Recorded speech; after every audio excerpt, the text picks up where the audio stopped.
आज बनवणार आहे मी खमंग ढोकळा. त्यासाठी एका बाउलमध्ये मी घेतलं 1.5 वाटी पाणी.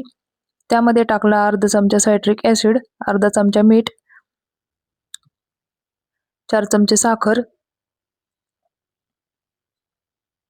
थोडासा पिवळा रंग. मिश्रण मिक्स करून घेतलं. त्यानंतर 4 चमचे टाकलं तेल, 1 वाटी बेसन, 2 चमचे बारीक रवा. हे मिश्रण चांगलं 10 ते 15 मिनिटं मिक्स करून घेतलं आणि झाकून ठेवलं. आता कढईमध्ये स्टँड ठेवून पाणी ओतलं आणि कुकरच्या डब्याला तेल लावून घेतलं.